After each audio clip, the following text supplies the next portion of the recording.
So this is the video that I never thought I would actually make, but I feel like I have to get a couple things off my chest because as I've been posting a lot here on YouTube, I'm getting a lot of questions about why I'm considering going over to Sony and why am I choosing to leave Canon. And I personally think it has to do with the fact that Canon is sort of dying right now. And honestly, I think it's the fault of the Canon 1DX Mark II, which happens to be one of my favorite cameras, a camera that I personally own, and I'm actually shooting this video on right now. And I'm going to tell you guys why I think the 1DX actually killed Canon. How about that thumbnail though?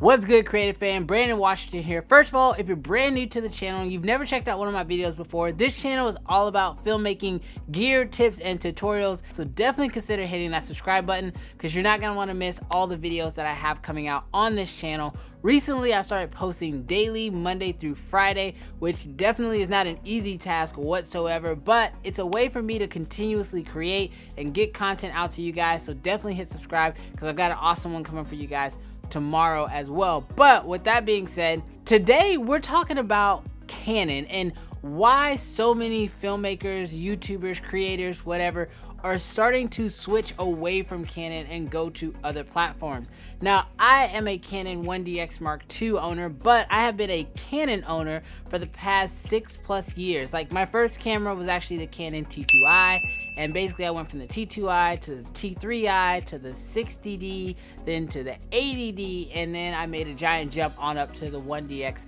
Mark II. And I have loved Canon for the most of my journey. I love the fact that they were always innovative when it came to video, and in their DSLRs giving you great photos, great video, all in one package. But something that Canon started doing was they started taking these really awesome features like 4K, when 4K was first starting to come out, and they started putting it in their premium packages. I think the first DSLR that I really lusted after was actually the Canon 1DC, which was like one of the first DSLRs to be able to shoot 4K video, and it was like way ahead of its time. Well, then fast forward a couple years and now we have the Canon 1DX Mark II, which does 4K at 60 frames per second. It does 120 frames at 1080 and is an absolutely stellar camera. I can't say enough great things about it, but I think this became the issue for Canon. See, if you look at it strictly from a business standpoint, it really sucks to put all your best technology in your highest price product, because if you have that technology and you may think, oh, let me go ahead and trickle it into some of my other things, well, it'll stop people from wanting to buy your most expensive product. So take like the 5D Mark IV. Well, Canon obviously can do 4K 60. They have the processor that can handle it. They have everything they need in order to make the 5D Mark IV be able to shoot 4K 60 and even 1080 at 120 frames. However, they don't necessarily want to do that, because if they do that, then why would anybody need to bump up to the 1DX Mark II? And that's basically the game that Canon has continued to play. I mean, as a creator, it sucks. It really sucks. And I think that's what happens for a lot of us Canon shooters. I think it really sucks for us because we have to then kind of take those losses if we want certain things in our camera. So for example, I love the 1DX Mark II. I love what it can do, but I wanted something a little bit smaller because, let's face it, it's a big old camera. It's a lot to lug around and it doesn't fit in most camera bags. So if I want something smaller, well, Canon doesn't really offer me anything of those same type of specs in the 1DX Mark II in anything smaller. And as they come out with smaller cameras, it's only gonna hurt them in order to put those type of specs in a smaller camera, which for me makes me very nervous about ever being able to get a smaller camera in the Canon line that can rival the 1DX Mark II. So insert Sony. Sony is a company that has been absolutely just slaying it in the mirrorless world. I don't think anyone's gonna argue that Sony has a good handle on the mirrorless world. However, Sony does something that almost doesn't make sense. They take their best technology and they put it in whatever camera is coming out next, regardless of what other cameras they put out, almost to a point where they basically cannibalize their own lineup, but they do it for their customers. I was actually watching an interview the other day when they were interviewing somebody from Sony. He might be the CEO. I don't know actually who he was, but he actually said something that was really profound, and that was that he knew that he is always doing whatever is best for his customers, and that he knew that video and filmmaking was very important to the mirrorless line, and so that Sony is going to be spending a lot of time and energy in perfecting that. We are only focusing on our customers, so we want to go beyond their expectation. That's all I can say. Well, basically I cannot comment on the future product, but all I can say is videography, cinematography, those are the very, very important areas for Sony mirrorless cameras. That's all I can say. And that is something that I think is really interesting and something that Canon can kind of take from that book. And that is that the consumers want a smaller, lighter, thinner camera that can still shoot with the best specs. I understand that Canon has amazing cinema line cameras. Trust me, I shot with the C200. That might be my favorite video camera of all time. But you don't want to lug around a C200 all the time. And sometimes you just frankly can't lug around something like a C200 all the time. But to be able to try to get those same type of specs, or even something just a fraction of those specs in something significantly smaller, Canon seems to continuously, at least in my opinion, let me down. I think the thing that was the straw that broke the camel's back for me was the Canon EOS R. Now, don't get me wrong, this is a great camera. It is a phenomenal camera for what it can do. However, the EOS R let me down in the fact that I don't feel like I could trust Canon going forward.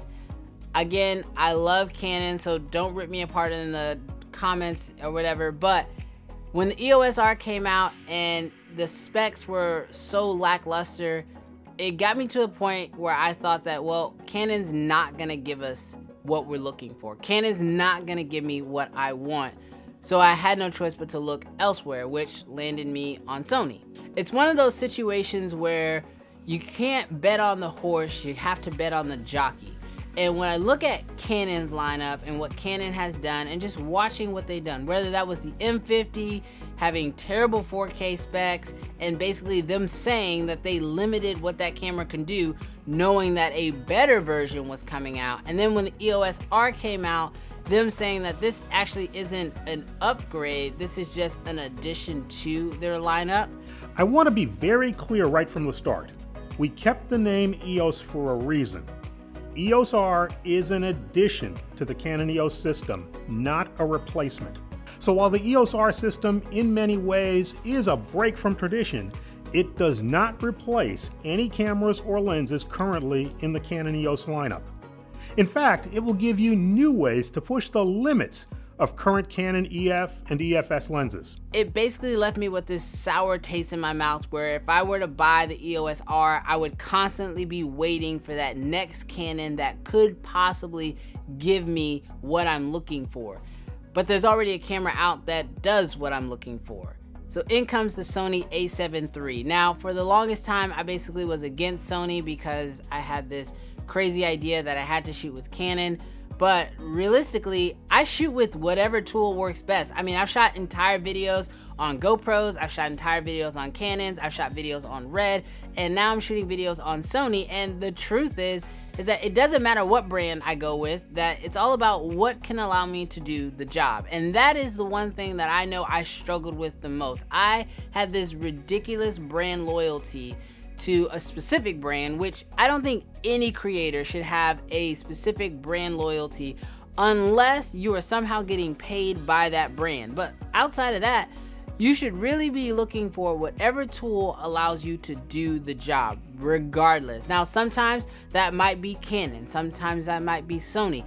A couple days ago, I was shooting with Fuji and I truly enjoyed that. And for certain situations, Fuji is an awesome system to go with, especially if you're traveling. But as of right now, as of today, I personally think that when it comes to the Canon camera system, they are currently not exactly where I need them to be for my workflow. So this is my little rant on why I personally think that when it comes to consumer cameras and prosumer cameras, I think that Canon is slowly dying off.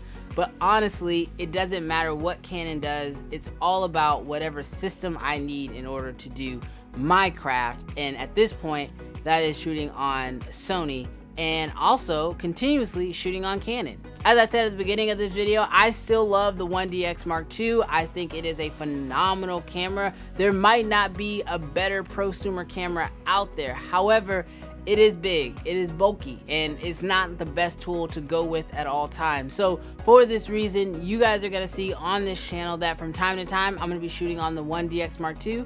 Sometimes I'll be shooting on the A7 III, and you may not be able to tell the difference when you're just watching my videos, and hopefully that's the point. It should get to a point that no matter what system I'm using, you guys won't be able to tell. All you should be able to see is the content that's being created.